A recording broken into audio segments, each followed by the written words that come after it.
Hello, ಎಲ್ಲರೂ ಹೇಗಿದ್ದೀರಾ? ಚೆನ್ನಾಗಿದ್ದೀರಾ ಅಂತ ಭಾವಿಸ್ತೀನಿ. ಈ ಒಂದು ವಿಡಿಯೋಕ್ಕೆ ನಿಮಗೆಲ್ಲರಿಗೂ ಸ್ವಾಗತ.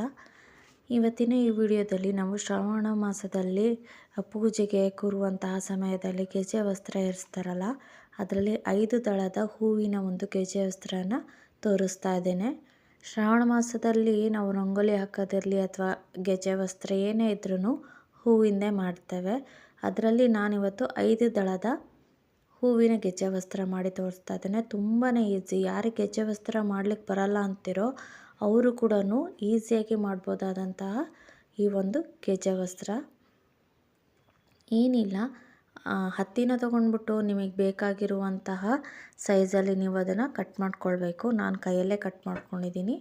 ಆನಂತರ 2 ಬದಿಯಲ್ಲಿ ಅದನ್ನು ಚೂಪಿಗೆ ಮಾಡ್ಕೊಳ್ಬೇಕಾಗತ್ತೆ. ಶೇಪೆಲ್ಲ ಮಾಡ್ಕೊಂಡ್ಬಿಟ್ಟು ಆನಂತರ ಒಂದು ಪೇಪರಲ್ಲಿ ನೀವು ಯಾವ ಕಲರ್ ಐಡಿಯಾ ಮಾಡ್ತೀರೋ ಆ ಕಲರ್ ಪೇಪರ್ ತೊಗೊಳ್ಬೇಕು. ನಾನಿಲ್ಲಿ ವೈಟ್ ಕಲರೇ ತೊಗೊಂಡಿದ್ದೀನಿ, ಯಾಕೆಂದರೆ ನಾನು ಯಾವುದೇ ಥರ ವೃತ್ತಿ ತಗಡನ್ನು ಹಾಕ್ತೇನೆ, ಬರೀ ಕುಂಕುಮ ಯೂಸ್ ಮಾಡಿಕೊಂಡು ಮಾಡ್ತಾ ಇರುವಂತಹ ಈ ಒಂದು ಗೆಜ್ಜೆ ವಸ್ತ್ರ. ಹಾಗಾಗಿ ವೈಟ್ ಕಲರ್ ತೊಗೊಂಡಿದ್ದೀನಿ. ನೀವು ವೃತ್ತಿ ತಗಡನ್ನು ಹಾಕಿ ಗೆಜ್ಜೆ ವಸ್ತ್ರ ಮಾಡ್ತೀರಿ ಅಂದರೆ ಅದ್ರ ಕಲರ್ ಕಾಂಬಿನೇಷನ್ ನೋಡ್ಕೊಂಬಿಟ್ಟು ನೀವು ಪೇಪರ್ನ ತೊಗೊಳ್ಬೇಕಾಗತ್ತೆ. ನಾನಿಲ್ಲಿ ಬರೀ ಕುಂಕುಮ ಹಾಕಿರೋದ್ರಿಂದ ನಾನು ವೈಟ್ ಕಲರ್ನ ತೊಗೊಳ್ತಾ ಇದ್ದೀನಿ. ನೋಡಿ, ಬರೀ ಕುಂಕುಮ ಹಚ್ಚಿ ಈ ದಳನ ಮಾಡ್ಕೊಂಡಿದ್ದೀನಿ. 5 ದಳನ ನೀವು ಜೋಡಿಸ್ಕೊಂಡು ಅದನ್ನು ಗಮ್ ಹಾಕಿ ಅಂಟಿಸ್ಕೊಳ್ಬೇಕು. ಪ್ರತಿ ತಗಡ ಹಾಕಿದರೆ ನೀವು 5 ದಳನ ಇಟ್ಕೊಂಡ್ಬಿಟ್ಟು ಒಂದು ವೃತ್ತಿ ತಗಡು ಹಾಕ್ಬಿಟ್ಟು ಆನಂತರ ನೀವು ಪೇಪರಿಗೆ ಅಂಟಿಸಿದ್ರೆ ಶೇಪ್ ಕೂಡ ಚೆನ್ನಾಗಿ ಬರ್ತಾ ಹೋಗುತ್ತೆ. ನಾನಿಲ್ಲಿ ವೃತ್ತಿ ತಗಡನ್ನು ಯೂಸ್ ಮಾಡಿಲ್ಲ, ಹಾಗಾಗಿ ಕೈಯಲ್ಲೇ ಶೇಪ್ ಮಾಡ್ಕೊಂಬಿಟ್ಟು ಗಮ್ ಹಾಕಿ ಅಂಟಿಸ್ತಾ ಇದ್ದೀನಿ.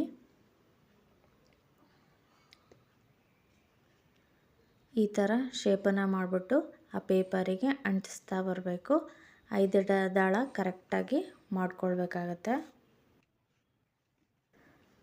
ನೋಡಿ, ಈ ಥರ ನಾನು ಮಾಡ್ಕೊಂಡಿದ್ದೀನಿ. ಈ ನಂತರ ಪೇಪರ್ ಇರುತ್ತಲ್ಲ, ನಾನು ಗೋಲ್ಡನ್ ಶೀಟ್ ಪೇಪರ್ನ ತೊಗೊಂಡಿದ್ದೀನಿ. ಮಾಮೂಲಿ ಬರುತ್ತಲ್ಲ ಕಲರ್ ಪೇಪರು, ಅದರಲ್ಲಿ ನಾನು ಅದಕ್ಕೆ ಸ್ವಲ್ಪ ಚೆನ್ನಾಗಿ ಕಾಣಲಿ ಅಂತೇಳ್ಬಿಟ್ಟು ಅದು ಸ್ಟಿಕ್ಕರ್ಸ್ನ ಅಂಟಿಸ್ತಾ ಇದ್ದೀನಿ.